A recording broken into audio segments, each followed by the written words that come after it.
Buenos días. Buenos días. ¿Cómo están? Bien. Almita. Buenos días. Hoy presentamos dos temas, después abrimos a preguntas. El primero viene Marat, secretario de Trabajo y Previsión Social. Él nos va a hablar de dos temas. Uno, Jóvenes Construyendo el Futuro, que vamos a mantener este programa de bienestar, y va a presentar hasta dónde vamos y en general el programa de Jóvenes Construyendo el Futuro. Y el otro es lo que planteamos, que es parte de los 100 puntos que presenté en el Zócalo, que es la seguridad social para los trabajadores y trabajadoras repartidores. Entonces, Marat, y después el detector de mentiras. Vamos a presentarlo antes de las preguntas. Marat.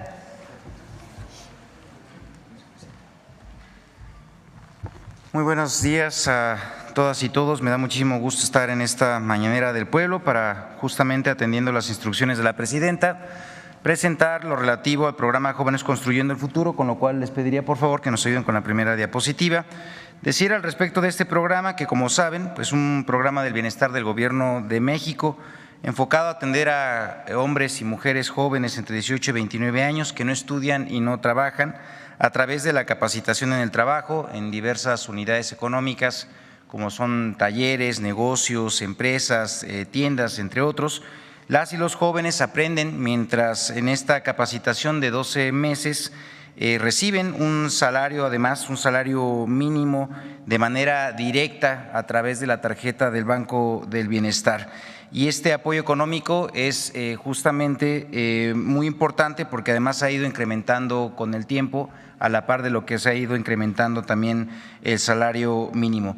Y se suma a este apoyo el que se le da de la incorporación al seguro médico del IMSS para que los jóvenes a lo largo de esta capacitación, a lo largo de este año, puedan tener no solamente este derecho a la ocupación y al aprendizaje dentro de las unidades económicas, sino también a un seguro médico. Desde el año 2019, desde el inicio de su implementación, han participado 2.973.461 jóvenes, representando una inversión en la juventud sin precedentes en la historia de nuestro país, de más de 135,000 millones de pesos en 6 años, lo que contrasta de manera radical con los menos de 7,000 millones de pesos que se destinaron en los gobiernos neoliberales en cerca de 30 años que implementaron políticas de juventud, es decir, 135,000 en los gobiernos de la transformación a 7,000 que se hicieron durante 30 años de gobiernos neoliberales, pues es evidentemente un brinco importantísimo en la inversión de la juventud. Es importante aquí resaltar que este programa se aplica a nivel nacional, pero dándole preferencia y de atención a las y los jóvenes que habitan en los municipios y colonias con mayor pobreza y con mayor incidencia delictiva, siendo una herramienta fundamental de atención a las causas para complementar con ello la estrategia de pacificación del país. Asimismo, se destaca que 7 de cada 10 jóvenes que formaron parte del programa se encuentran ocupados posterior a su participación en él, ya sea con un empleo, con alguna ocupación productiva o también en el estudio. Y de igual manera es relevante señalar que 60% de las beneficiarias son mujeres. Con la siguiente, por favor. Como la presidenta también lo ha informado, Jóvenes Construyendo el Futuro se mantendrá como un programa para el bienestar del Gobierno de México, que además de ser materia de una de las reformas constitucionales en curso de revisión para establecerlo como un derecho a la juventud mexicana en el artículo 123 constitucional, pues también, como ya se ha mencionado, se va a hacer la incorporación de los nuevos jóvenes para el próximo año, haciendo una apertura, esto en el mes de diciembre, y comenzar así la incorporación para el año 2025, que se tiene estimada de 500,000 nuevos beneficiarios, nuevas beneficiarias. Esto va a representar en el año 2025 una inversión de 25,000 millones de pesos en este programa, con lo cual además lo vamos a complementar con una importante estrategia territorial para que podamos con ello llegar directamente a las comunidades donde los jóvenes así más lo requieren. Esto en cuanto al programa es cuanto, Presidenta, y si ahora nos lo permiten pasaríamos a también abordar el tema relativo a la reforma a la Ley Federal de Trabajo sobre el trabajo en plataformas digitales. Esto, como saben, pues es un compromiso establecido por la Presidenta de México para la atención de esta población y decirles en ese sentido que para dimensionar el impacto, la siguiente por favor, el impacto de la iniciativa de reforma tenemos que mencionar que según datos del Servicio de Administración Tributaria, cerca de 658,000 personas están empleadas a través de las plataformas digitales. De este universo, aproximadamente 272,000 personas trabajadoras, es decir, el 41% de ellas, logran ingresos equivalentes o superiores al salario mínimo mensual, lo que permite tener una estimación respecto al número de personas que podrían tener su fuente de ingresos principal o única a través de este tipo de trabajos. Siguiente, por favor. En ese sentido, quiero comentar que desde la administración del presidente Andrés Manuel López Obrador se comenzó un diálogo con las principales empresas, también con organizaciones de trabajadores, de las trabajadoras, con la finalidad de avanzar con una propuesta que permitiera justamente el reconocimiento de ellas y de ellos. Se han realizado cerca de 30 reuniones con los distintos representantes, donde también ha participado otras instancias del Gobierno de México. Destacar aquí, por ejemplo, el Instituto Mexicano del Seguro Social, evidentemente por ser la institución que da justamente estos servicios de cobertura de seguridad social y por supuesto también del Infonavit. Siguiente, por favor. Y comentarles que la regulación del trabajo en plataformas se encuentra lleno de retos y de oportunidades, donde encontramos justamente las siguientes. Por una parte, el modelo de negocios es un modelo donde, pues como conocen ustedes, se ofrece a choferes y repartidores la flexibilidad de horarios. Y por la otra también decir que este modelo permite ser una fuente de ingreso para miles de familias en todo el territorio nacional. Durante la pandemia, incluso ustedes recordarán, pues fueron estos trabajadores de plataformas digitales quienes tuvieron un auge, evidentemente, pues llevando incluso también servicios y también comida a domicilio. Uno de los sectores, uno de los desafíos de este sector es el reconocimiento de los derechos laborales de las personas trabajadoras, pues es muy limitado, lo que precariza su empleo. Es además inexistente el acceso a la seguridad social para las y los trabajadores y sus familiares, y además se generan desconexiones para las y los trabajadores de las aplicaciones digitales sin explicaciones previas ni tampoco avisos. Esto pues evidentemente nos obliga ya también después de este diagnóstico a identificar una serie de mejoras que se tienen que hacer en términos legislativos para que podamos avanzar con la cobertura de este sector poblacional, y es por ello que estamos proponiendo una reforma a la Ley Federal de Trabajo, porque tenemos la necesidad de formalizar y de dignificar el trabajo mediante regulaciones innovadoras y específicas para el sector, manteniendo la flexibilidad, la autonomía, que son características propias de este modelo de negocios. Siguiente, por favor.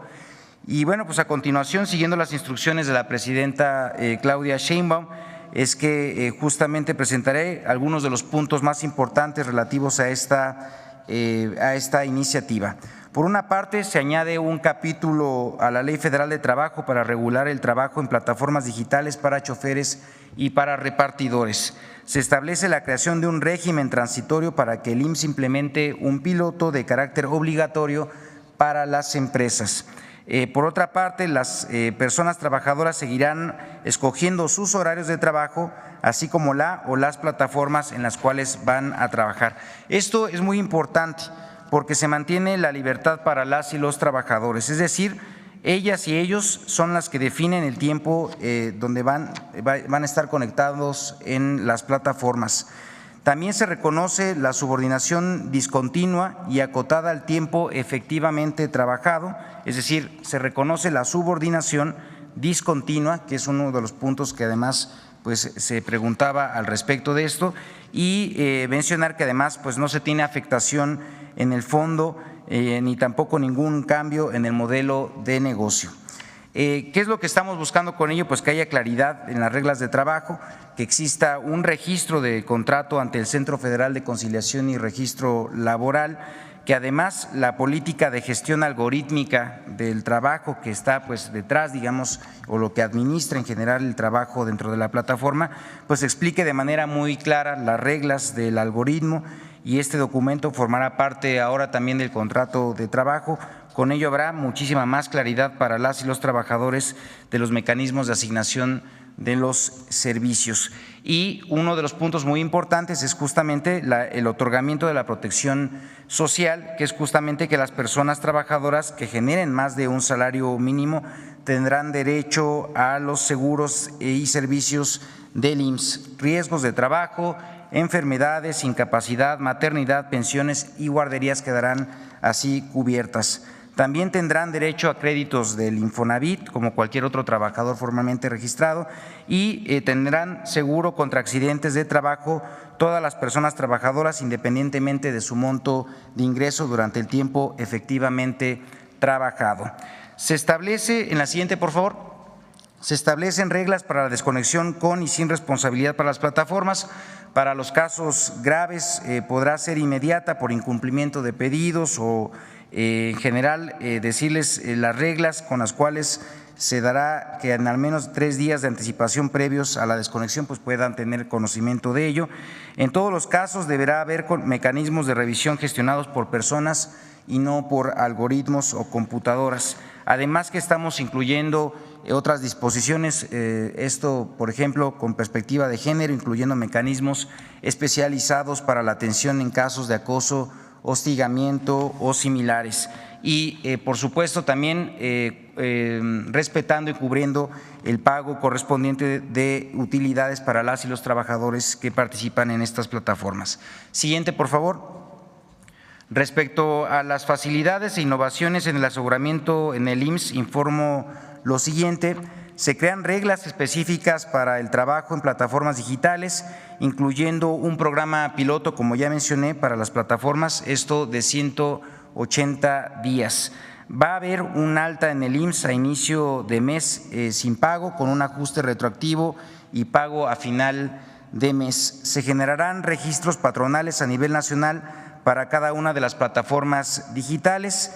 En caso de que ocurrieran accidentes en el trabajo, la plataforma con la que se esté prestando el servicio el trabajador será justamente la que dará el aseguramiento y la cobertura. En caso de no alcanzar un salario mínimo, trabajadoras y trabajadores podrán optar por su aseguramiento en el régimen de personas trabajadoras independientes. Siguiente, por favor. Y en suma, para finalizar esta exposición, quisiera clarificar cuál es el sentido de esta reforma. Por una parte, las personas trabajadoras de plataformas digitales durante el tiempo efectivamente trabajado tendrán protección contra accidentes de trabajo, esto en el Instituto Mexicano del Seguro Social durante cada viaje o servicio o tarea prestado, beneficiando a 658,000 personas trabajadoras. Por otra parte, las personas trabajadoras con al menos un salario mínimo de ingreso generado en la plataforma tendrán todos los derechos establecidos por la Ley Federal de Trabajo y la Ley del Seguro Social, beneficiando a más de 272,000 personas y sus familias. Con esta reforma, Presidenta, estamos atendiendo el compromiso establecido por usted frente al pueblo de México, dando un paso sin precedentes en la protección de los derechos de las personas que trabajan en plataformas digitales.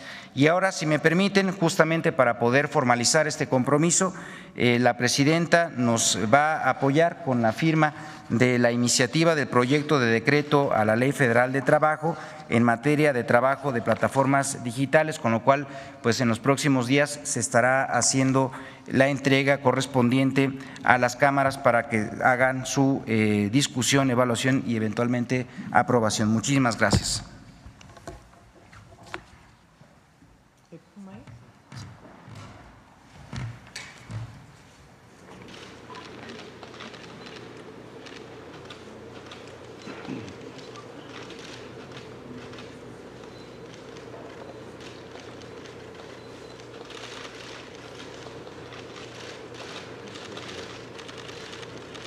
¿Cuándo la presenta?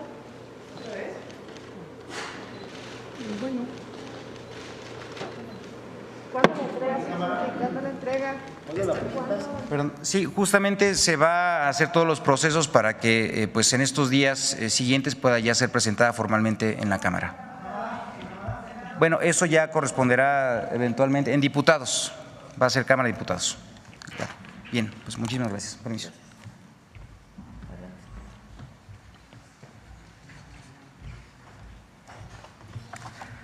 Con su permiso, Presidenta. Buenos días a todas y todos. Comienzo la sección agradeciendo a las y los ciudadanos que enviaron al correo electrónico detectordementiras@infodemia.mx sus consultas sobre diversas noticias falsas que circularon en medios de comunicación, redes sociales y plataformas de mensajería. Incluso, y esto hay que destacarlo, hubo quienes enviaron el material para elaborar el desmentido, lo que significa que las y los ciudadanos identifican las mentiras y cotejan la información con fuentes confiables. Juntos luchamos contra la infodemia. Durante estos últimos días, hubo una avalancha de mentiras y tergiversaciones para desacreditar el método de insaculación que utilizó el Senado de la República para seleccionar los cargos que se elegirán en la elección extraordinaria del Poder Judicial en 2025, como si este método fuera un mecanismo antidemocrático, desorganizado e improvisado, olvidando que la insaculación es un método usado para eliminar la discrecionalidad y opacidad. Por ejemplo, en marzo de 2023, en la última designación de los consejeros electorales del Instituto Nacional Electoral, la Cámara de Diputados recurrió a este mecanismo como lo estipula el artículo 41 de la Constitución. Además, el propio INE utiliza la insaculación como un procedimiento aleatorio e imparcial de selección de los ciudadanos que desempeñarán los cargos de funcionarios de casilla. Esta semana también circularon en redes sociales videos creados o alterados con inteligencia artificial. Como cualquier tecnología, esta no es buena ni mala por sí misma, sino hay quienes la utilizan para generar mentiras y desinformar a la sociedad, como hay quienes utilizan a los medios de comunicación y a las redes sociales para diseminar mentiras y discursos de odio. Vamos a ver el video del detector de mentiras de esta semana.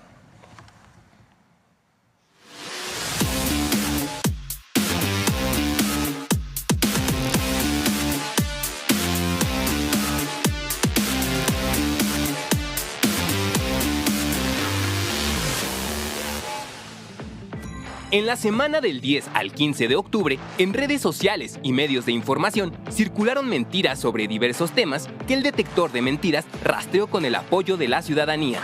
1. El Senado seleccionó por tómbola a jueces, magistrados y ministros del Poder Judicial. ¡Mentira!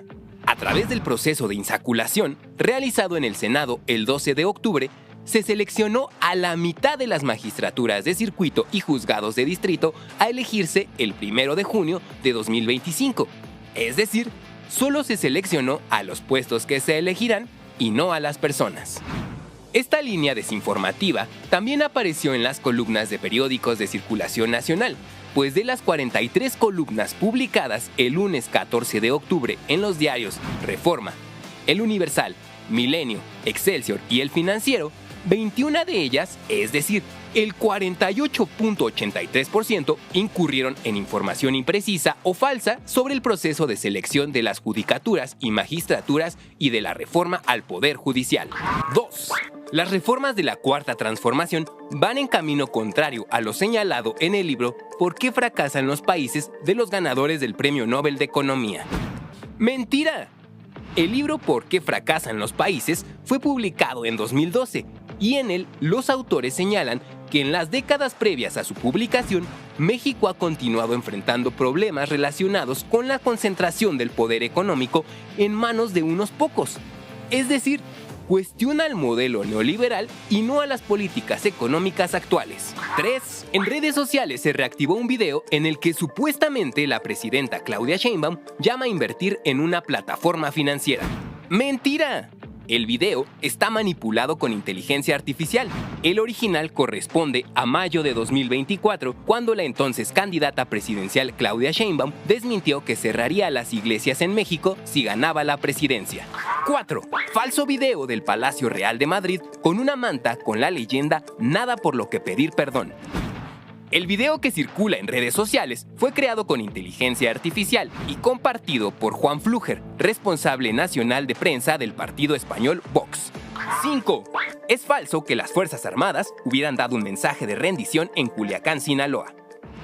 El motivo del sobrevuelo de la aeronave militar en la ciudad de Culiacán fue por los ensayos que realizaron las Fuerzas Armadas para la inauguración de la Liga Arco del Pacífico en las instalaciones del Estadio de los Tomateros de Culiacán. 6. Circula un mensaje falso que asegura que el Senado de la República discute una ley que pretende encarcelar a religiosos por predicar a horas impropias. ¡Mentira! En la Gaceta Oficial del Senado mexicano no existe ninguna iniciativa similar o de este tipo. Esta mentira circula en mensajes desde 2016 y ha sido desmentida en varios países como República Dominicana, Bolivia y Colombia. 7. El Tren Maya sigue siendo objeto de las noticias falsas. En redes sociales se afirma que el recorrido del tren de Campeche a Mérida tarda más de 8 horas, mientras que un autobús realiza el mismo recorrido en 2 horas. ¡Mentira! El recorrido del tren de San Francisco de Campeche a la estación Tella Mérida se realiza aproximadamente en 1 hora con 56 minutos y 2 horas 26 minutos, dependiendo el horario seleccionado, mientras que el autobús completa el recorrido de Campeche a Mérida en 2 horas con 35 minutos en promedio.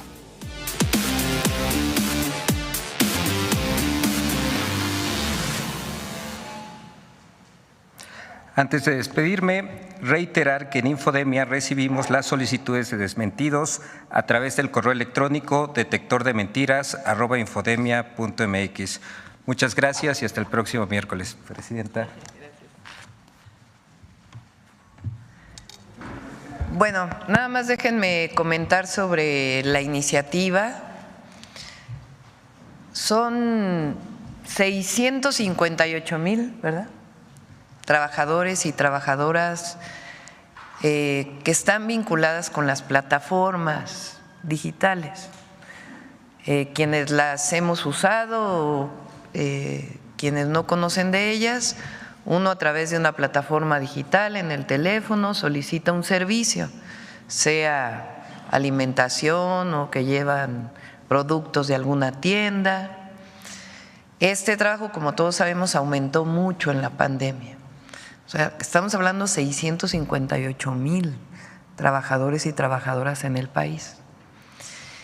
Las contrataciones de estas plataformas, que la mayoría son empresas transnacionales, la mayoría, aunque hay algunas que están vinculadas a algunas tiendas, generaron una forma de incorporar a los repartidores que no tiene nada que ver con la Ley Federal del Trabajo, en una manera de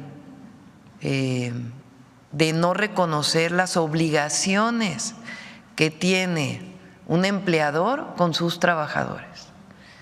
Entonces se contratan como socios que no son socios, solamente para evitar incorporar a las y los trabajadores a los derechos que deben de tener.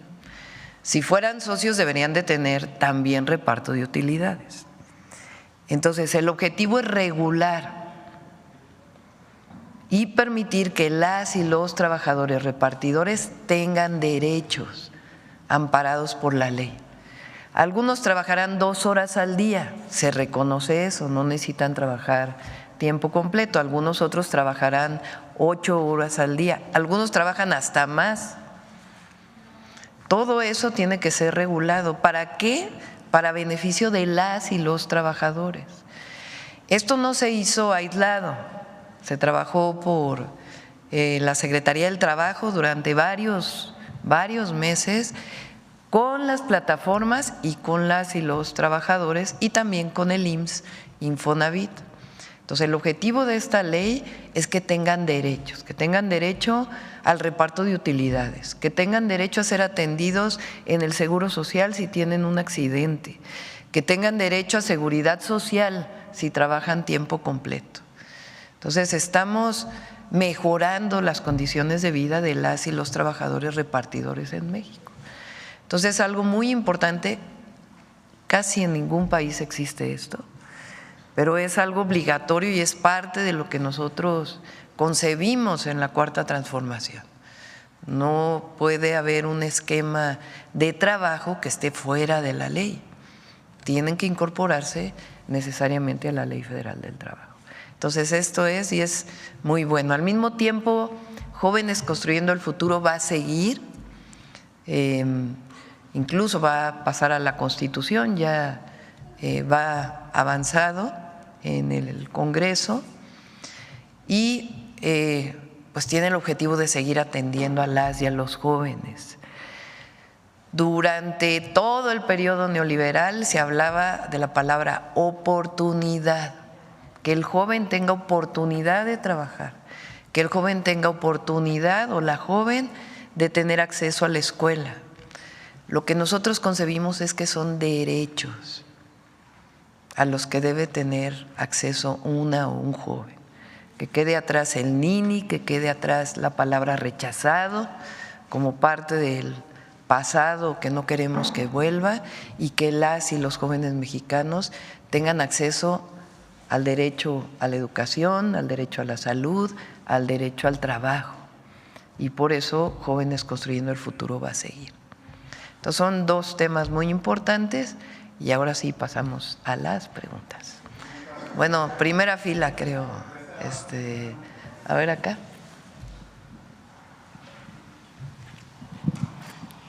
Buenos días, Presidenta. Alejandra Tornés para Somos Más Tabasco. Tengo 3 preguntas. Presidenta, uno de los temas que preocupa mucho y tiene que ver con la atención a las causas de inseguridad es el acceso a programas de prevención y tratamiento de adicciones. En este sentido, Presidenta, preguntarle, ¿cuál considera que serán los principales retos en su administración en materia de atención a los jóvenes y en la lucha contra las adicciones? Esa es la primera. La segunda, sobre el decreto que existe de la eliminación gradual del uso de glifosato en México, preguntarle, ¿sigue vigente? ¿Cuál sería la ruta en su administración sobre este tema? Y por último, Presidenta, si pudiera informar, se dio a conocer que estará en Tabasco el viernes. ¿Así es? Y si nos pudiera adelantar algo sobre ello. Sí. Además de Jóvenes Construyendo el Futuro, vamos, como me comprometí, y ya lo vamos a informar, a ampliar el número de preparatorias en sus diferentes formatos, presencial, semipresencial, a distancia, y de universidades. En el caso de la educación media superior, preparatorias, CONALEP, bachilleres, todos los sistemas, son 32 sistemas en el país, federales y estatales. Los trabajadores, las trabajadoras de la educación que trabajan en la educación media superior, primero tienen diferentes formas de contratación, diferentes salarios y queremos mejorar las condiciones salariales y de contratación de las y los trabajadores de la educación.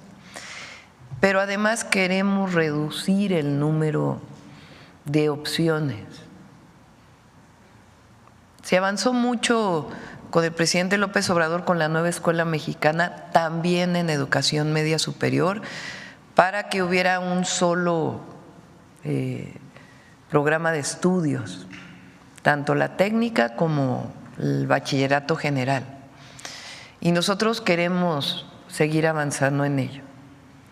En dos sentidos. Uno, que las y los jóvenes que vienen de secundaria no digan la educación pública de bachillerato qué mal vienen preparados los jóvenes de secundaria, porque finalmente es la educación que imparte el Estado. Entonces, que haya un vínculo entre la secundaria y la preparatoria. Dos, que además de la beca no dejen los jóvenes la preparatoria por otras razones. A veces es porque el programa de estudios no corresponde a lo que ellos están viviendo, a lo que necesitan y a estar en la escuela con gusto. Entonces es un programa muy ambicioso que lo estamos desarrollando. La subsecretaria de Educación Media Superior es quien fue rectora de la Universidad Autónoma de la Ciudad de México, Tania Rodríguez, ¿es? Rodríguez, ¿verdad? Tania Rodríguez, que es de primerísima, con Mario Delgado, y ya lo vamos a presentar pronto aquí. Y después las universidades, vamos a hacer más universidades. Universidades del Bienestar, Benito Juárez, y vamos a hacer nacional la Universidad Rosario Castellanos y hacer nacional la Universidad La Salud. Cuando fui jefa de gobierno creamos estas universidades, hoy tienen 50,000 jóvenes estudiando. Lo que queremos es que con estos sistemas podamos ampliar al menos a 300,000 espacios más. Y además lo que den la colaboración que tengamos de las universidades autónomas como educación gratuita. En la medida en que las y los jóvenes tengan acceso a la educación todavía en una mejor condición, acceso al empleo y a otros derechos que tienen para desarrollarse, en esa medida van a estar menos vinculados con la delincuencia o con adicciones. Y además el programa de difusión, comunicación, formación, capacitación contra las drogas, particularmente las drogas químicas, va a continuar, lo vamos a seguir fortaleciendo. Entonces, todo ello pues es un programa dirigido a las y a los jóvenes. Presentamos hace 2 días el programa de vivienda, que tiene un componente también para las y los jóvenes. Entonces, las y los jóvenes no son el futuro de México, son el presente. Y tienen que tener acceso a todos los derechos. Esa es una de las esencias de la Cuarta Transformación. Me confundí ayer, este fin de semana vamos a Tabasco, a Campeche y a Yucatán. El próximo fin de semana vamos a Baja Sur, a Baja California y a Guerrero. Entonces sí, este viernes vamos a estar en Tabasco, ya les vamos a dar a conocer los detalles. Y la otra era sobre los pesticidas, agroquímicos. Vamos a invitar al secretario de Agricultura y Desarrollo Rural para que no sé si es este lunes o al próximo que viene. El lunes viene. Ahí van a platicar, vamos a platicar del programa de SADER, tiene que ver también con todo ello, el programa de cómo vamos a transformar Segalmex en las tiendas de bienestar, vinculado con precios de garantía, con venta de productos directo del productor a las tiendas del bienestar. Entonces, todo ello lo vamos a platicar el lunes. A ver, por acá. Ahora vamos para allá. Buenos días, Presidenta. Muchas gracias. En primer lugar, si nos pudiera compartir cuál será la estructura operativa del Consejo de Desarrollo Regional que había anunciado el 1 de octubre. Sí. ¿De empresarios? Sí. Ustedes conocen a una empresaria joven que nos ayudó en la campaña, ella es Altagracia Gómez. Ella ha venido trabajando con nosotros de manera honorífica y con mucho entusiasmo, y ella va a coordinar este consejo. Vamos a incorporar a cámaras y empresarios de manera individual o empresarias. Y el objetivo es justamente este programa que se presentó ayer, que he venido presentando, que presenté durante toda la campaña. No, nosotros sí queremos inversión extranjera directa, por supuesto, queremos inversión privada, pero no queremos solamente inversión por la inversión. El asunto es para qué queremos inversión. pues es para generar buenos empleos. Y lo que queremos es el bienestar de las y los mexicanos. Entonces, ¿cómo ordenamos esa inversión a partir de incentivos y de un programa nacional que tenga que ver con el Programa Nacional de Energía, con el Programa Nacional Hídrico o con el Plan Nacional, con todos los planes nacionales que de acuerdo a la Ley de Planeación tiene que desarrollar el gobierno? Entonces, el objetivo es decir, ¿en dónde es mejor que invierta una empresa que utiliza mucha agua? Pues no en los lugares donde no hay agua, sino en los lugares donde hay acceso al agua, como fue el caso de Constellation Brands con el presidente López Obrador, que se iba a poner en Mexicali, cuando Mexicali es una de las zonas del país con mayor estrés hídrico o menos posibilidad de tener agua, y se movió de ahí, se puso en Veracruz, donde hay agua y está a un año de inaugurarse.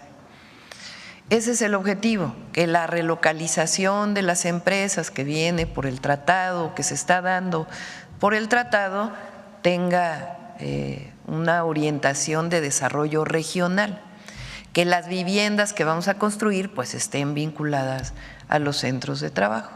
Entonces, todo ello, pues la idea es hacer un consejo con empresarios nacionales, con la Cámara de Comercio de Estados Unidos, que estuvo ayer en la reunión, y que se haga este programa que llamamos de polos de bienestar. El presidente creó 12 polos de bienestar en el sur-sureste, que van desarrollándose y que le vamos a dar seguimiento. Y nosotros estamos con un modelo similar, en donde queremos que se creen 100 parques industriales en el país para los próximos 6 años. ¿En dónde van a tener la energía, dónde van a tener el agua, cómo las y los trabajadores que trabajen ahí van a tener acceso a la vivienda? Todo ello es parte de esta estrategia, más que plan, estrategia de desarrollo regional, y va a coordinar Altagracia Gómez. Muchas gracias, presidenta. Como segundo tema, en Revista Fortuna publicamos que en algunas dependencias como la Secretaría de Hacienda se presentó un fenómeno de puertas giratorias, es decir, que funcionarios de esta dependencia se fueron a trabajar a una empresa proveedora de servicios de asesoría financiera, porque la Suprema Corte de Justicia de la Nación declaró inconstitucional una de las disposiciones de la Ley de Autoridad Republicana que prohibía a funcionarios públicos ir a trabajar a empresas privadas porque esto representa un conflicto de interés, al menos durante 10 años. ¿No se debería insistir desde el Congreso en dejar claro que por el bien del pueblo las puertas giratorias están prohibidas, presidenta? Sí, y ahora viene, no se olviden, porque ahora viene más completo el que nadie pueda ganar más que la presidenta. Entonces, la reforma está en la Cámara de Diputados, tiene que aprobarse y tiene que estar en la Constitución. Lo envió en su momento el presidente López Obrador, pero encontraron distintas vías y distintas formas de ampararse frente a ello. Entonces, la austeridad republicana es para todos y para todas. ¿Qué quiere decir la austeridad republicana? Que no puede ser que el servidor público quiere decir que estamos al servicio del pueblo. A mí no me gusta llamarle funcionario público, sino servidor público, servidora pública, porque es muy claro que nuestra tarea es estar al servicio del pueblo de México. ¿De dónde viene el salario de todos los servidores y servidoras públicas? De los impuestos del pueblo de México, de los impuestos de las y los mexicanos. Desde empresarios hasta el impuesto que se paga con el IVA al comprar un producto. Pues no puede ser que las y los servidores públicos tengamos salarios que excedan el salario de la presidenta, que se redujo a la mitad desde el periodo del presidente López Obrador. Entonces ese es el principio juarista de no puede haber gobierno rico con pueblo pobre. Y al mismo tiempo vamos a revisar nuevamente para que no haya otros casos como el de Zedillo, que privatizó los ferrocarriles Hubo empresas que se vieron beneficiadas de esa privatización, sale del gobierno y se va a trabajar a la empresa que se vio beneficiada con la privatización. O Iberdrola, que no sabemos cuál es la relación de Calderón con Iberdrola en su momento. Entonces eso no puede ser, es conflicto de interés. Tú no puedes beneficiar a una empresa siendo servidor público para que después te contrate con sueldos millonarios. Entonces esos conflictos de interés quedaron en el pasado. Eso es lo que llamamos la separación del poder político del poder económico. Entonces sí lo vamos a revisar. Muchas gracias, presidenta. Almita, a ver, vamos con las mujeres primero. Presidenta, hoy se va a discutir en el Senado la reforma energética. Sin embargo, llama mucho la atención que no se quitó el párrafo hoy en la Cámara de Diputados sobre la transición energética. ¿Habrá un llamado a los senadores para que se corrija? O, como dicen especialistas, será en leyes secundarias, por favor. Sí. El presidente López Obrador envió una iniciativa para cambiar empresas productivas del Estado por empresas públicas del Estado. 1. 2. Para que en el caso del Internet tenga posibilidad el Estado de proveerlo sin necesidad de que sea a través de una empresa. Es decir, puede proveerlo directamente CFE. Y la tercera, que hubiera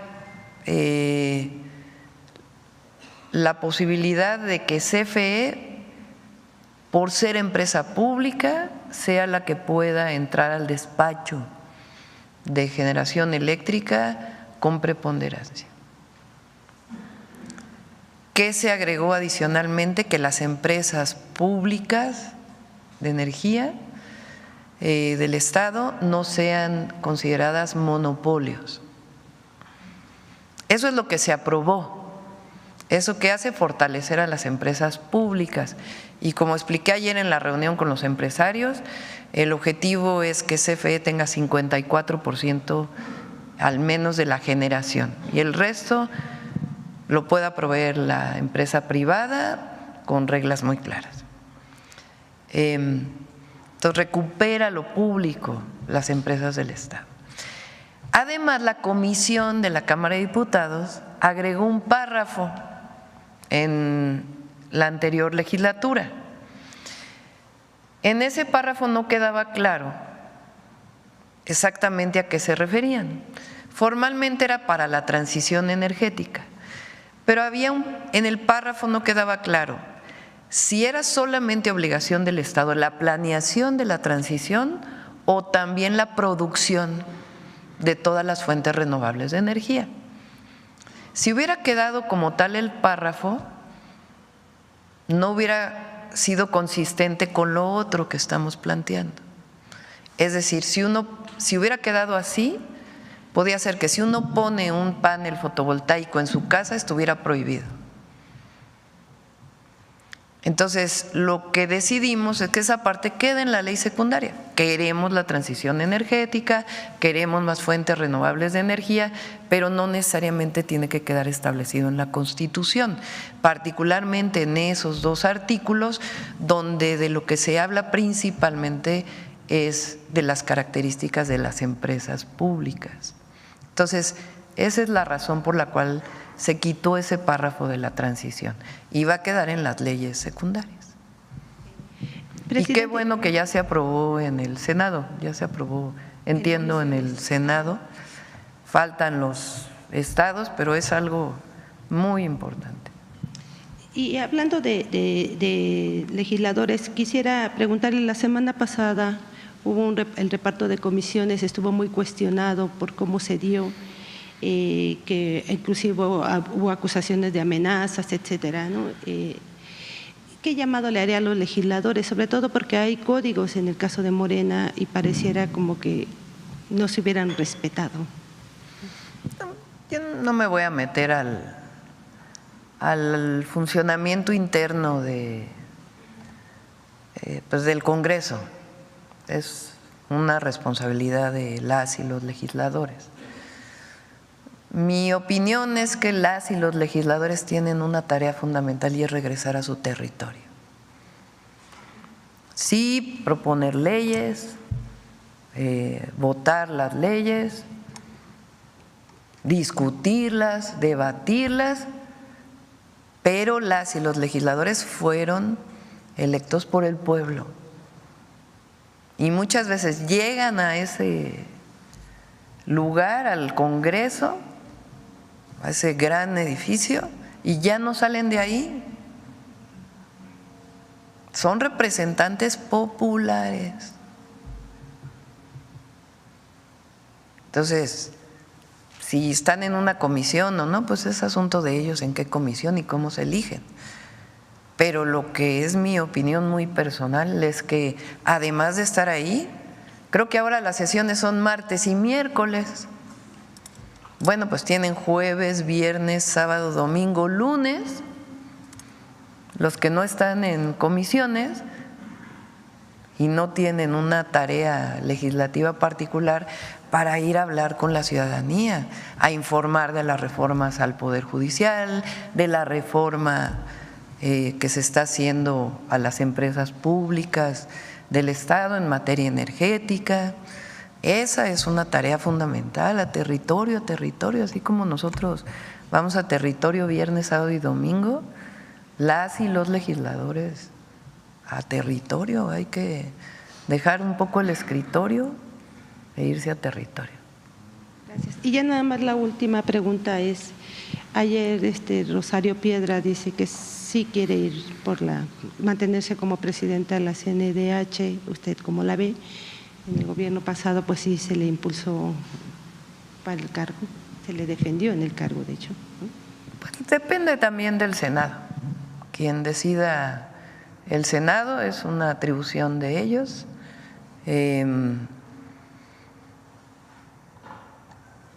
Y quien ellos vayan a decidir, creo que están por abrir la convocatoria y pues ellos tendrán que decidir. Rosario pues es de alguna manera un símbolo por ser hija de doña Rosario Ibarra de Piedra. Doña Rosario, alguna vez le platiqué que cuando yo estudié en el CCH Sur y cuando tenía 15 años, hace ya un buen rato,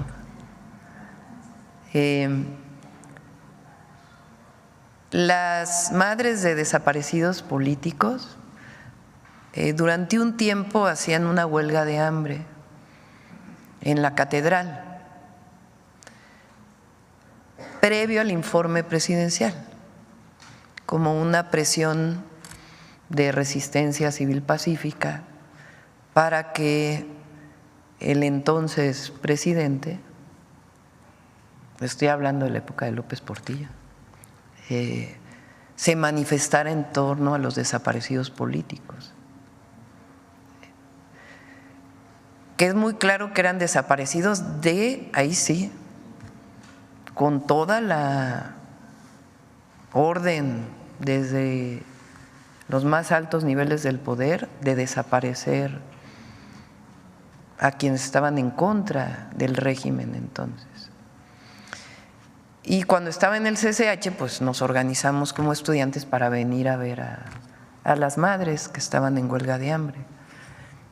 Doña Rosario decía que, pues yo le conté que la primera vez que dormí fuera de mi casa por un asunto político, pues tenía que ver con que había estado aquí con ellos en la huelga de hambre. Después ellas fueron desalojadas porque venía el informe presidencial. Pues era una época de un Estado represor.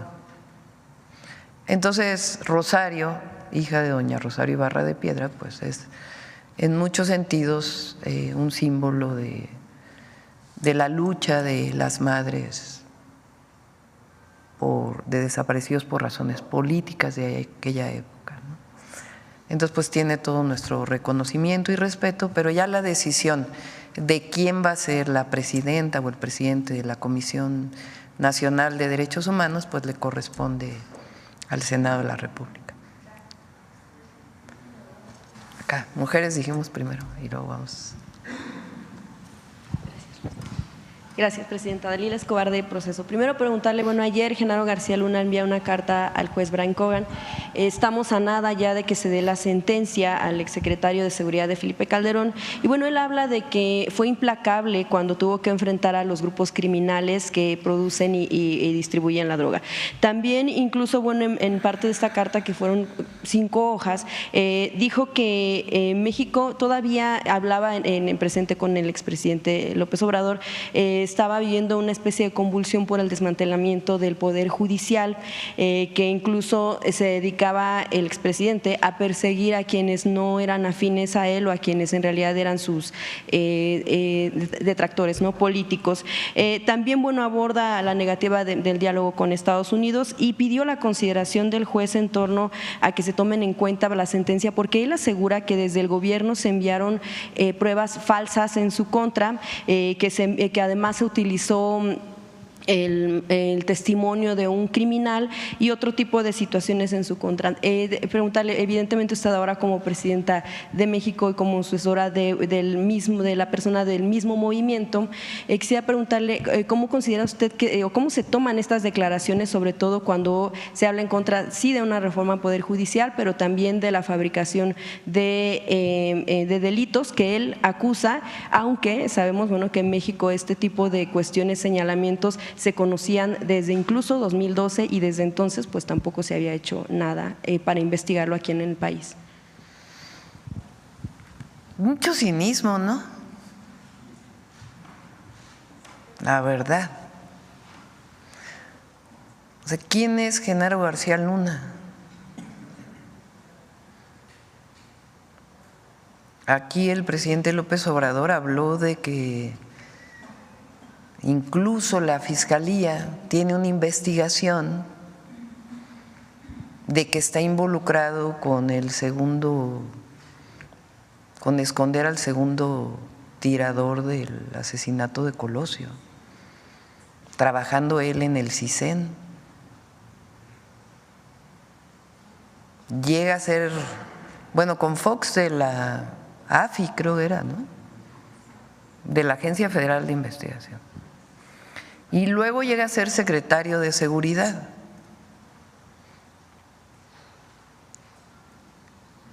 Y un jurado en Estados Unidos, o sea, una fiscalía de Estados Unidos y un jurado de Estados Unidos, da pruebas de su vínculo con el narcotráfico y de los beneficios que él tuvo por estar vinculado con el narcotráfico. En un momento en donde se había decretado una guerra contra el narco.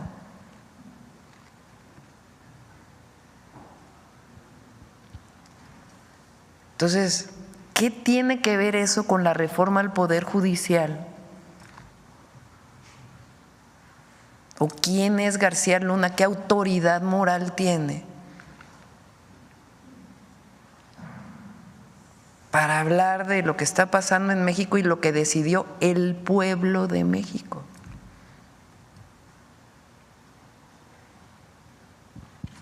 Pues es como, la verdad, no sé, pónganle ustedes el adjetivo. Lo que queremos ver es cuál es la sentencia. ¿Y qué va a decir el expresidente? Que llegó con el haya sido como haya sido. O sea, un expresidente, Calderón, que llega con un fraude electoral a la presidencia y para legitimarse decreta una guerra contra el narco. Y pone como responsable de la guerra contra el narco, pues vamos a ver la sentencia de hoy, ¿no? pues a un narco.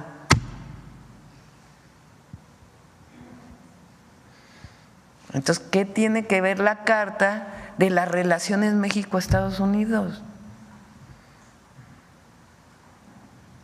O de la reforma al Poder Judicial.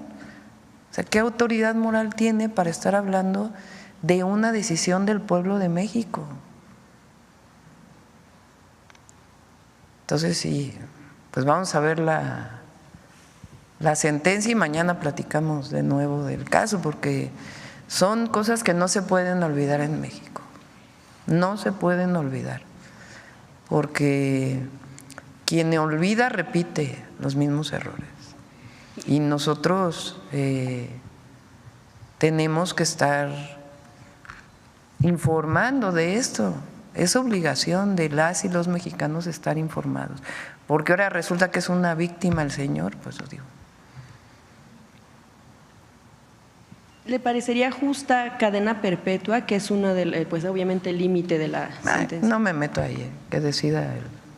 Bien, gracias, presidenta. En otro tema, lo que tiene todo lo relacionado, lo que ha estado relacionado con el caso del gobernador Rubén Rocha, el gobernador de Sinaloa. Si bien, bueno, pues ha dicho, ya lo había mencionado usted, que no se habían encontrado pruebas. Bueno, pues la pregunta surge en torno a todo lo que se ha dado alrededor de estos señalamientos y de por qué el foco en el gobernador. También lo que tiene que ver, por ejemplo, desde la denuncia que hizo el propio Héctor Melesio Cuen, quien fue asesinado, lo sabemos, en el entorno de la detención de la captura de Ismael Zambada, quien incluso lo había denunciado al exgobernador por cuestiones de negocios ilícitos mediante empresas favorecidas por el erario estatal, pero también quedaron pendientes otras denuncias por enriquecimiento inexplicable que no se concretó. Bueno, pues iba en esa ruta porque, bueno, se dio justo en el momento en el que se da toda esta situación del asesinato que generó días después violencia en el estado, pero también todo lo que ha pasado en torno a lo que sucedió con el vuelo, si se dio o no con esta salida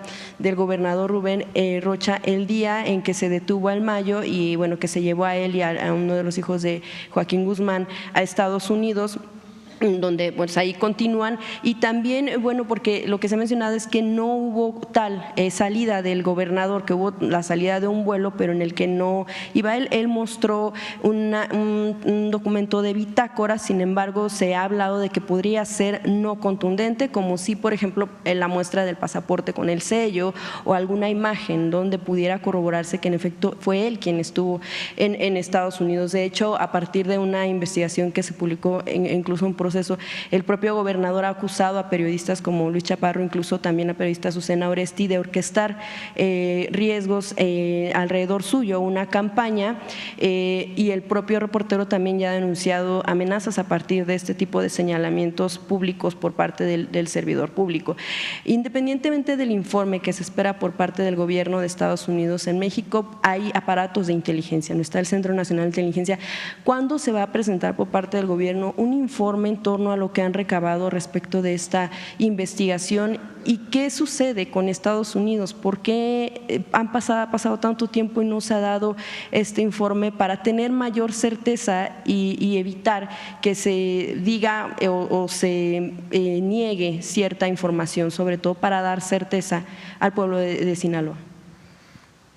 Sobre el caso del gobernador, en todo caso es la Fiscalía General de la República que atrajo el caso del exrector de la Universidad Autónoma de Sinaloa, y ellos pues están haciendo en todo caso la investigación, ellos son los que tendrían que informar, y yo creo que no hay que especular, sino sencillamente pues si hay algo pues que se diga si hay algo, y si no pues también que se deje de especular sobre esto.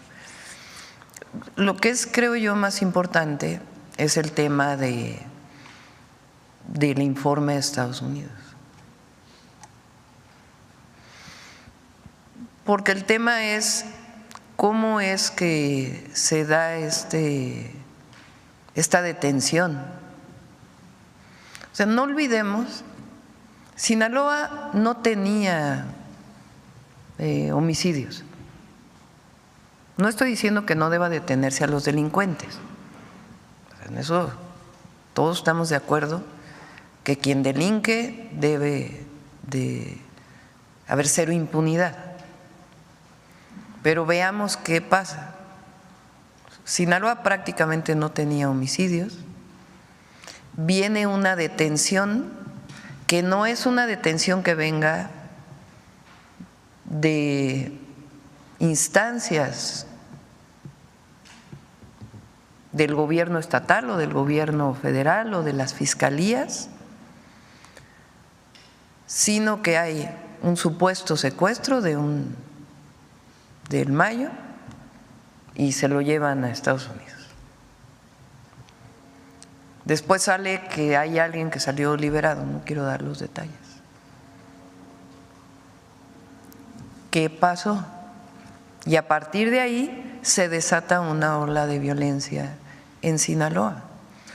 Lo menos que las y los mexicanos debemos exigir es qué pasó, cómo se dio esta detención, por qué salen liberados delincuentes que fueron entregados por extradición de México.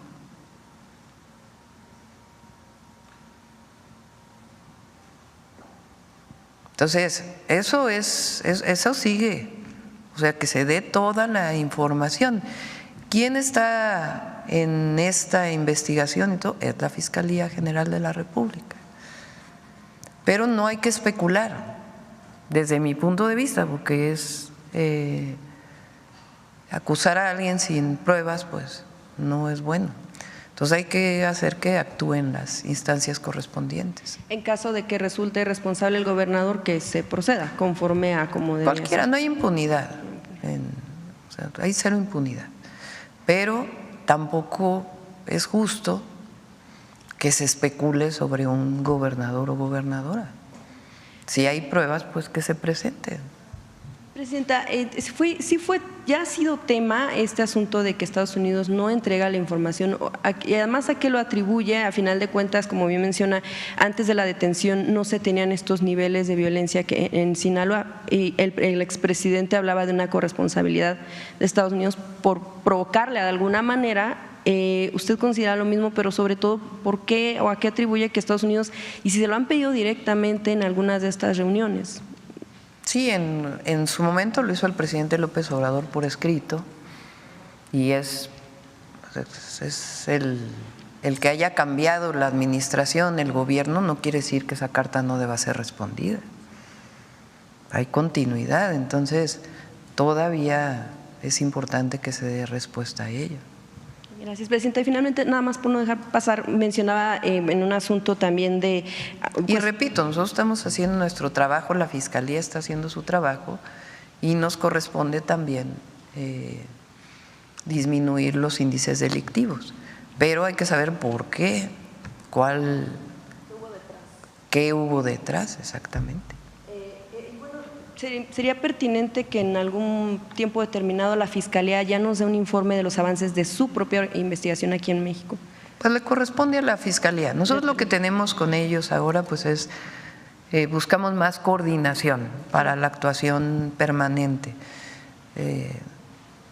pero ellos tienen autonomía y definen si se informa o no. Le mencionaba ¿Y cómo? Porque también hay líneas de investigación que tienen que ellos guardar para poder seguir desarrollando. Y bueno, le mencionaba finalmente el caso, por no dejar pasar, mencionaba usted un asunto de austeridad.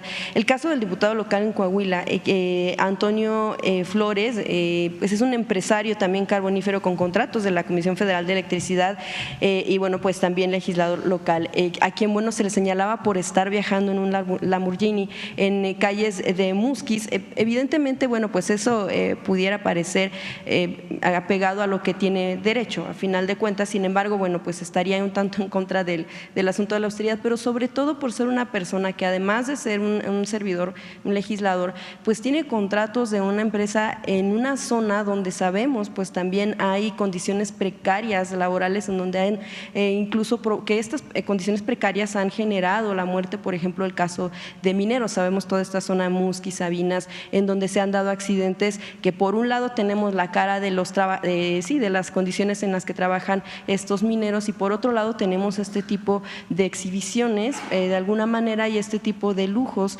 que tienen algunos servidores que, además de tener un salario que viene del erario, tienen contratos que también viene del erario. Podría haber a lo mejor una revisión para que no hubiera esta tal vez duplicidad, y también pues ¿qué opina en torno a que se den este tipo de cuestiones? Gracias, presidenta. Mi opinión es que un legislador no debe tener contratos con el gobierno.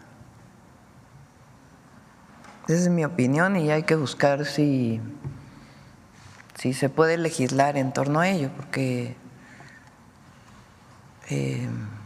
no se puede tomar como un conflicto de interés. Pueden ser empresarios, empresarias y que tengan contratos con privados, pero no creo que un legislador o legisladora deba tener contratos con gobierno. Incluso lo planteé para algunos casos de en su momento de Morena, que había empresarios y yo dije, bueno, a ver, se separan de su empresa para evitar cualquier conflicto de interés. Hay que predicar con el ejemplo siempre. Y si hay algún conflicto de interés, pues que se plantee. Si no está legislado, pues hay que ver cómo se legisla, porque no es correcto.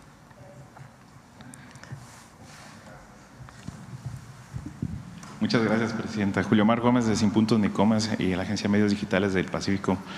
Muy amable, aunque ya dijo que no estaría en Baja California Sur, pues quiero saber si en Baja California… Sí voy a estar, pero no este viernes, sino al otro. Sí, exacto, exacto. Particularmente, pues, el alcalde de Los Cabos, Cristian Agúndez, así como el gobernador Víctor Castro y dependencias federales han trabajado de manera enfáticamente en el tema de vivienda, pues buscando los terrenos factibles para cumplir con este programa tan ambicioso de vivienda. Y podría, así que si ya me dijo que es el próximo viernes, precisar qué temas tratará, si será de vivienda, si será sobre la desaladora de agua, y también pues si habrá algún otro tema, o en sí incluso a qué municipio visitará en el estado. Y hablando de este tema sobre la vivienda, el presidente Andrés Manuel López Obrador nos ayudó a los medios, a los periodistas independientes con el tema de seguridad social, con el tema del IMSS, y nos adecuó, ayudó a ingresar, a los que no teníamos seguro. ¿Podríamos tener nosotros acceso a la vivienda también? Es buena, sí. Pues ¿tienen Infonavit también? No, solamente es el seguro. Ah, pues lo vamos a ver. Ahí Paulina le encargo que nos ayude con Octavio para que puedan tener acceso al Infonavit. Excelente noticia. Sí. Muchas gracias. Muchas gracias, presidenta. En otro tema, pues ayer se comentó sobre las inversiones de las empresas estadounidenses en beneficio a la economía. Tan buena noticia que quedó pendiente la otra pregunta. Vamos a ir a Los Cabos, a La Paz y a Mulegé probablemente. Perdón. Queremos ir a los 3 municipios. Yo me comprometí a que el programa de vivienda lo íbamos a iniciar en Los Cabos. Si ustedes van a Los Cabos, hay una realidad muy triste que el presidente López Obrador avanzó muchísimo en muchísimas cosas, pero es tal el rezago de todo el periodo neoliberal que hay muchos temas que todavía evidentemente faltan. Uno de ellos es una realidad muy lacerante en donde trabajadores y trabajadoras del turismo, de Los Cabos y de otros lugares, pero particularmente ahí, viven en condiciones muy, muy precarias. Entonces tienes esta gran distancia entre un cuarto de hotel que se paga en dólares. $1,500 promedio. $1,500. La noche.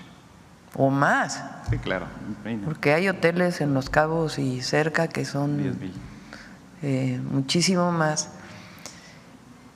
Y del aeropuerto a la zona hotelera, pues vas viendo una cantidad de viviendas muy, muy precarias. y eso pues es injusto.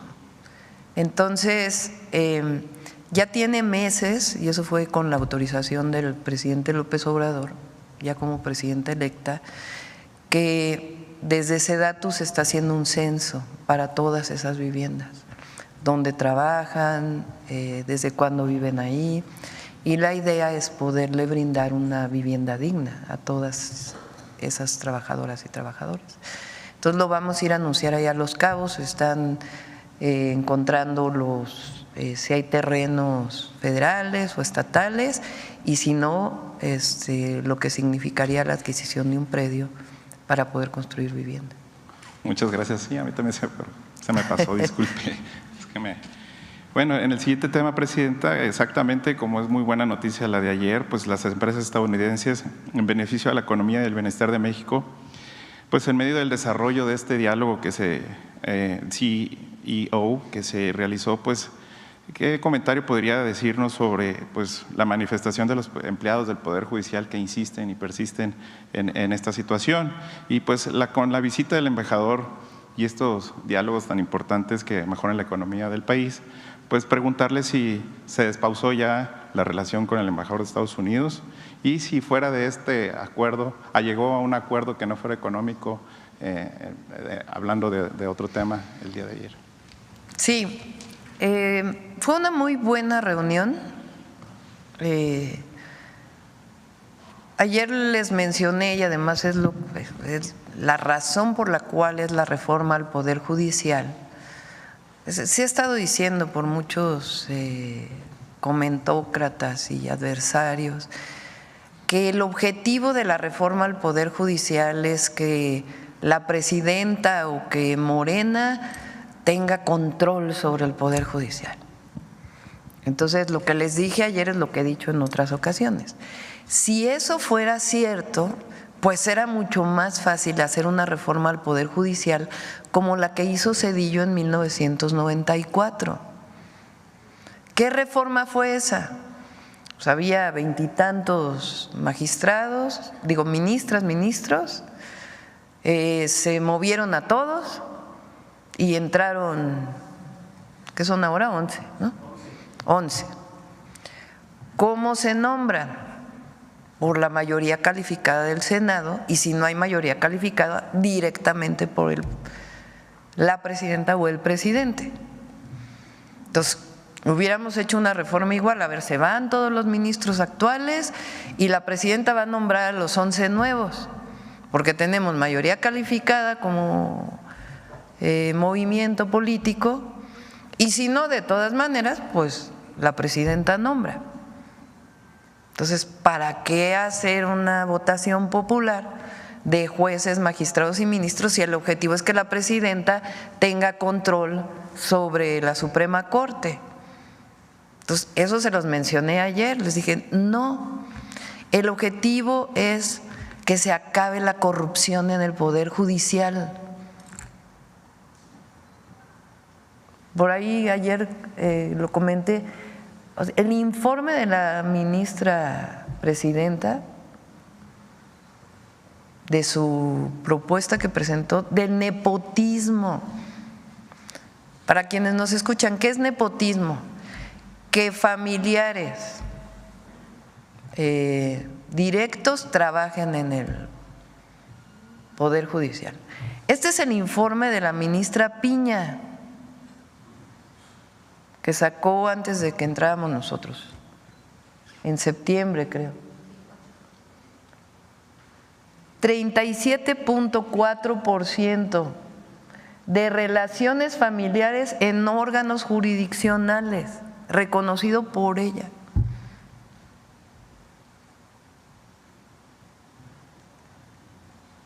Entonces defienden la carrera ¿cómo llaman? La carrera judicial. Pues, o sea, explíquenme la carrera judicial cuando cerca de la mitad o poco menos de la mitad son familiares, hijos, primos, hermanos, cuñados, sobrinos.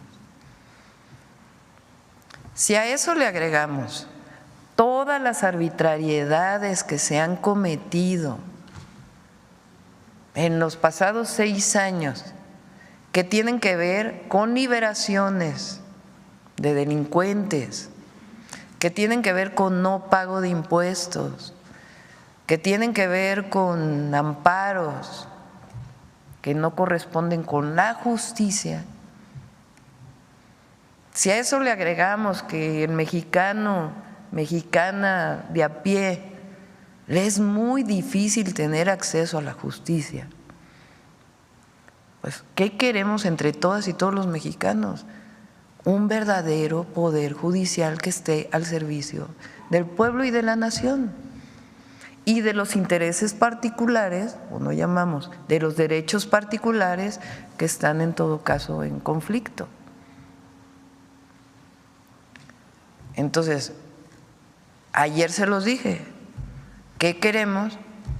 Pues un sistema, un poder judicial que esté al servicio de la nación.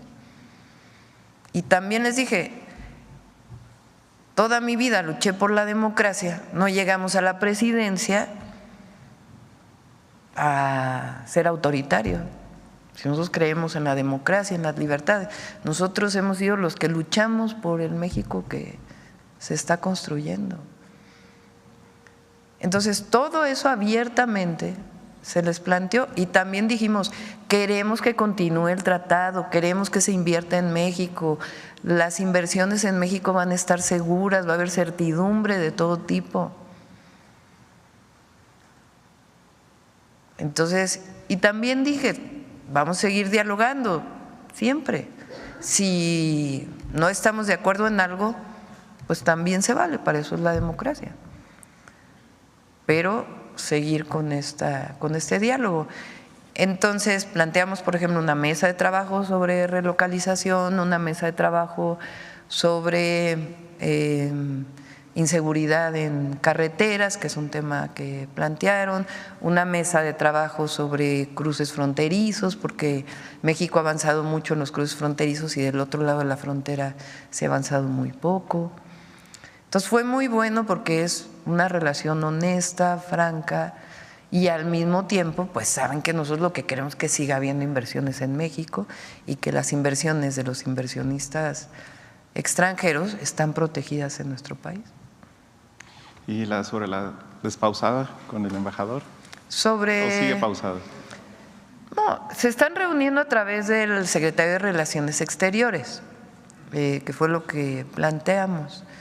Ya tuvieron una reunión, han tenido varias reuniones y la idea es que, me decían que además es una norma establecida, que la relación con cualquier país y en particular con Estados Unidos, pues quien coordina esa relación es el secretario de Relaciones Exteriores. Entonces, si se quiere hablar con el secretario del Trabajo, pues a través de la Secretaría de Relaciones Exteriores se dice, pues queremos hablar del trabajo, sobre el tema del tratado y estos temas, y pues con gusto se reúnen ambos países. Muy bien, gracias, presidenta. Bueno, el pasado viernes los paisanos migrantes se manifestaron afuera del edificio del Consulado General de Nueva York para exigir el relevo de Jorge Isla.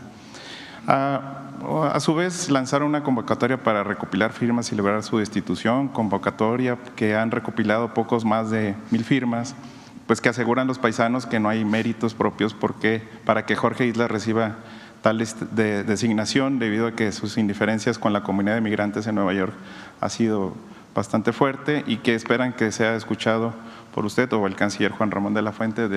Esa es una denuncia que nos llega de paisanos migrantes. Sí, le encargué al canciller que lo revise. Vi estas denuncias, solicitudes y pues hay que revisarlo. ¿Qué tanto es así, qué tanto no? Pero que sepan nuestras paisanas y paisanos que lo que queremos es fortalecer los consulados para la atención, para su atención. Muchas gracias, presidente. Lo vamos a hacer. Gracias. Acá, Sonora otra vez por acá. Sí, gracias, presidenta. Demián Duarte, de Sonora Power. Primero felicitarla por el asunto de las plataformas. Creo que es muy importante, refleja mucho la visión de lo que usted plantea, pues de lo que es el humanismo mexicano, ¿no? Que es importantísimo. Lo mismo que el avance que se dio y ya la aprobación de esta regulación para que los salarios mínimos nunca vuelvan a estar por debajo de la inflación, que pues ya es una realidad. Mire, a mí me dio mucho gusto estar y participar ayer en el acto el diálogo con los CEOs de México y Estados Unidos, y sobre todo, usted debe saber, ¿no? Siempre la tierra llama, ¿no? Me dio mucho gusto, aunque no se dijo abiertamente ayer, el mayor proyecto de inversión que hay en este momento en México está en Sonora, ¿no? De México Pacific Limited. La señora Sara Berstov, la CEO de esta compañía, pues enfatizó mucho el compromiso que hay respecto al desarrollo, incluso con las comunidades, durante su mensaje. Es un gran proyecto de desarrollo de lo que es la industria de la energía. En este caso se trata de gas natural que se va a trasladar de Texas hasta Puerto Libertad y que consta de 15,000 millones de dólares, como estoy seguro que usted ya lo conoce. Mire, abordo este tema en específico porque creo que es interesante decirlo. A mi estado, a Sonora, parece que los astros se le están alineando más con usted. Mire, está el tema de esta mega inversión, que es la mayor que hay en este momento de desarrollo en México. Usted ayer dio a entender, aunque no lo afirmo, que el proyecto del auto eléctrico para todos los mexicanos o línea pues estaría pensándose en Sonora, y es algo que es además natural porque allá tenemos los recursos naturales, es decir, el litio, el cobre, también tenemos la experiencia en el desarrollo de este tipo de proyectos. Está Ford Motor Company con mucha experiencia, 40 años, contribuyó mucho Sonora en el desarrollo de un proyecto que se hace en Arizona de auto eléctrico que es Lucid Motors. Tenemos el personal, hay una cadena de valor muy importante relacionada a la industria automotriz y bueno, está el tren de pasajeros a Nogales, que también es un gran asunto. Está también el tema de la infraestructura portuaria, aeroportuaria, la carretera. Entonces, evidentemente que Sonora, y es lo que nosotros estábamos buscando y creo que lo estamos consiguiendo con usted, pues se está convirtiendo ahora sí pues en uno de los hilos conductores, por no decir una de las locomotoras, válgame ahora que hablamos de trenes, del desarrollo nacional. Me gustaría, señora presidenta, si nos puede comentar un poco de la perspectiva que usted está encontrando ahora que le pongo aquí sobre la mesa todos estos asuntos que se relacionan con mi estado, para tratar nosotros de alinear qué es lo que nos depara el presente y el futuro al respecto del desarrollo. Bueno, Sonora tiene muchas virtudes para desarrollar el llamado Plan Sonora. ¿Y por qué razón se hizo el Plan Sonora ahí? Sus recursos naturales, obviamente su pueblo, su gente, y tiene la posibilidad de desarrollar esta cadena de producción desde los semiconductores hasta la producción de los vehículos eléctricos. Entonces, lo hemos hablado con el gobernador, se requieren una serie de incentivos que los estamos trabajando y al mismo tiempo la construcción del proyecto integral. Tiene litio, obviamente, tiene cobre y además está el puerto de Guaymas, que ya inició con el presidente Andrés Manuel López Obrador y su desarrollo. ¿Y qué vamos a hacer nosotros? Además de seguir apoyando en este sentido más obras de infraestructura. Entonces está el ferrocarril, está las carreteras, la de Bavispe a Nuevo Casas Grandes, que va a permitir que haya comunicación hasta Ciudad Juárez. Está la carretera que inició de Guaymas a Chihuahua, que la vamos a seguir ampliando, y algunas otras obras de infraestructura que son importantes. Ya se hicieron obras en la frontera para generación eléctrica. Se hizo también, vinculado con Baja California, la nueva línea de alta tensión que permite el sistema interconectado nacional. Entonces, pues ya podemos, si quieren, un día invitamos al gobernador y hablamos del Plan Sonora con todas sus virtudes. Claro, cómo no. En este contexto se habla de polos de bienestar y bueno, yo vi la proyección que tenían y Sonora venía considerado de manera importante, muy en específico nuestra zona fronteriza, Nogales, San Luis Río Colorado, Agua Prieta, pero también el caso de Hermosillo, Guaymas, Ciudad Obregón.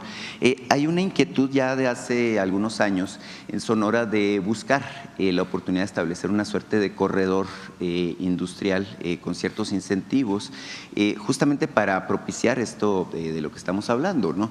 Se piensa en el corredor Nogales hasta Cajeme, pasando por Hermosillo y Guaymas, justamente para identificar esta cadena de valor, por ejemplo, relacionada con la industria automotriz.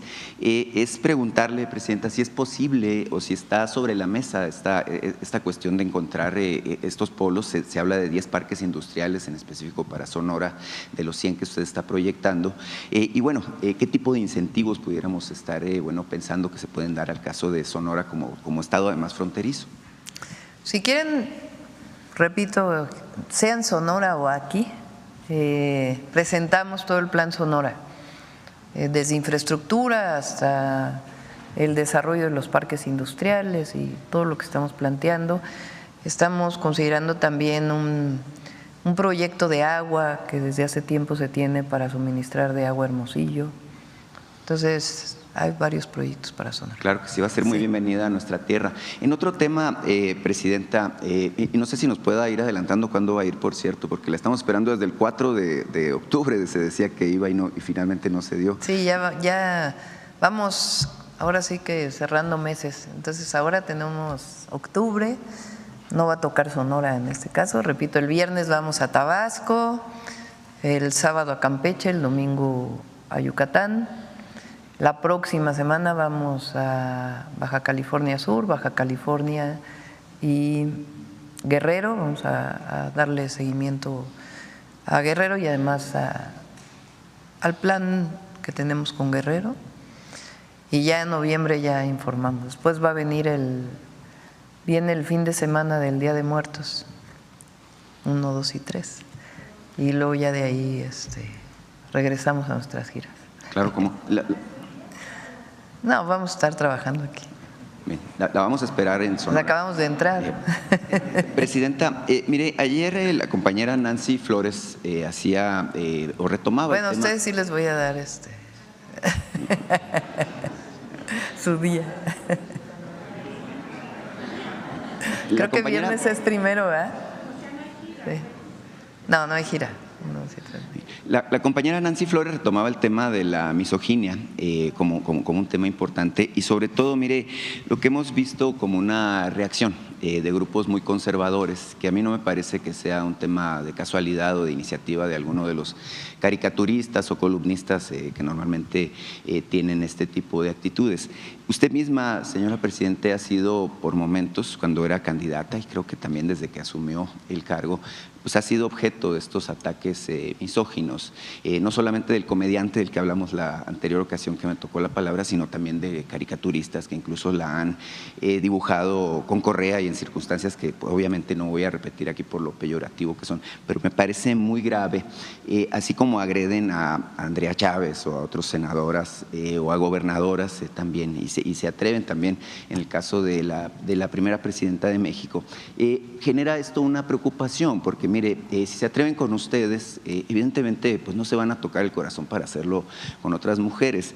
Y la reflexión, señora Presidenta, es que violencia pues es violencia, ¿no? Independientemente de que sea mediática, verbal, que sea violencia comunitaria, violencia laboral, acoso, lo que sea. Al final de cuentas, todo tipo de violencia tiende a engendrar más violencia, ese es el asunto.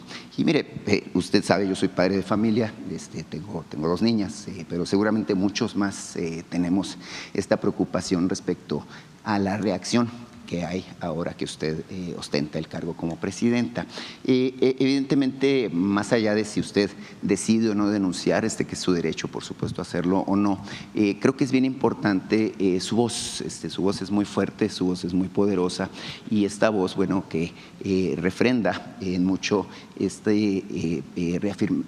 reafirmación de lo que es el poder de las mujeres y el derecho que tienen las mujeres a participar en la vida pública y a tener una vida libre de violencia.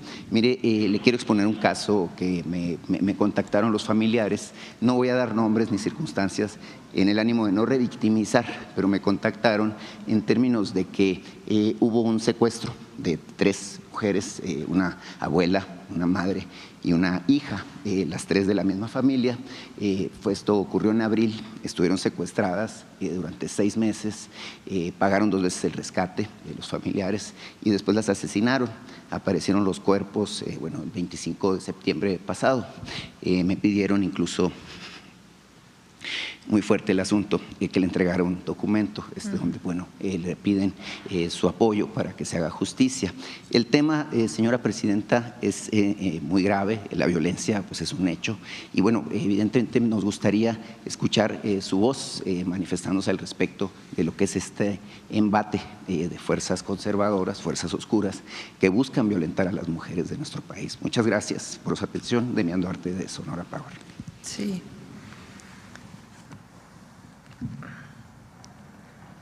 Vamos a separar los temas porque cada uno tiene su magnitud, su complejidad y su propia problemática. ¿Cuál es el problema de esta crítica en redes sociales, esta ofensiva, esta ofensa, vamos a llamarla así, contra la senadora Andrea Chávez? Que no tiene que ver con su actuación política, sino se fueron a un tema personal, íntimo, en una violencia que no es justificable.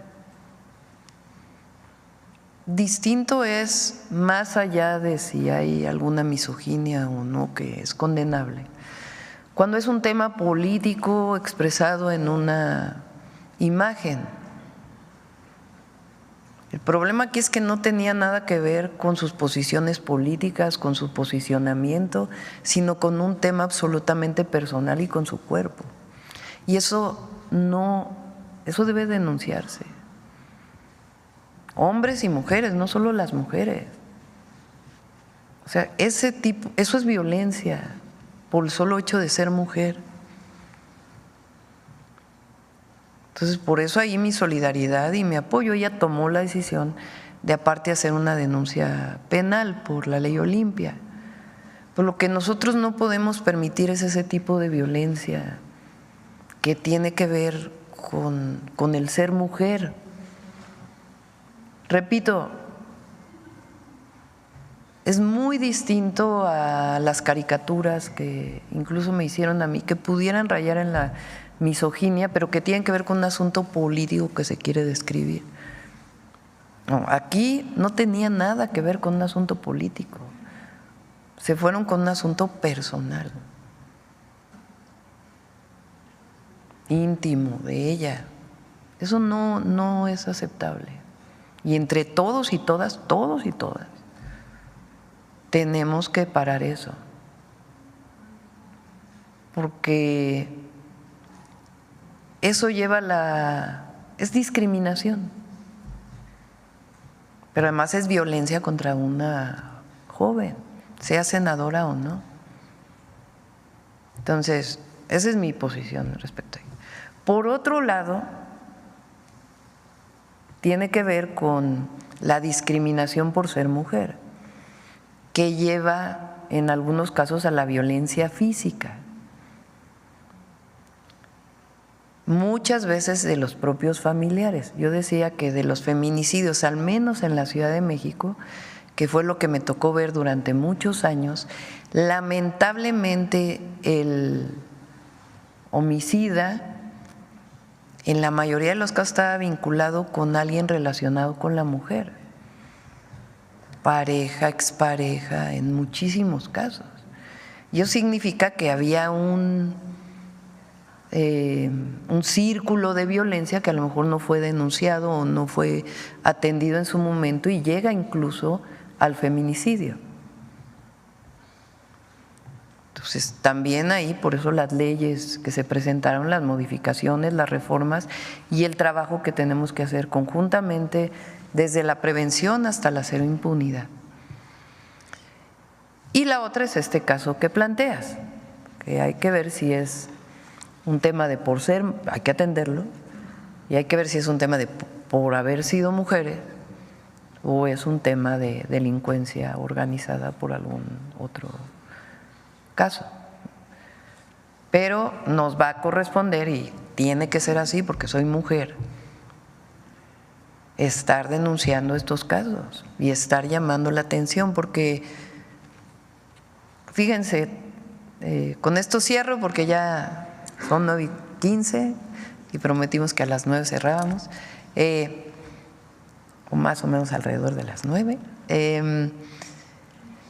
Cuando dije en mi discurso, presidenta con A, porque lo que no se nombra no existe, bueno, ya casi nadie se atreve a decir presidente, la presidente.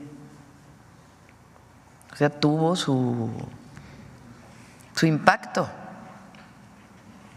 Y es igual la ingeniera, no es la ingeniero, es la ingeniera, no es la abogado, es la abogada.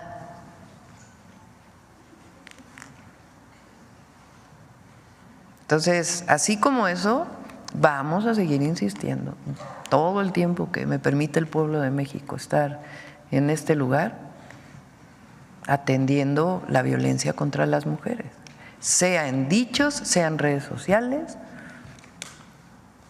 denunciándola aquí. Este es un espacio muy importante y también de reivindicación, porque no solamente es eso, por eso el jueves lo dedicamos a las heroínas de la patria, unas que conocemos y otras que no conocemos tanto.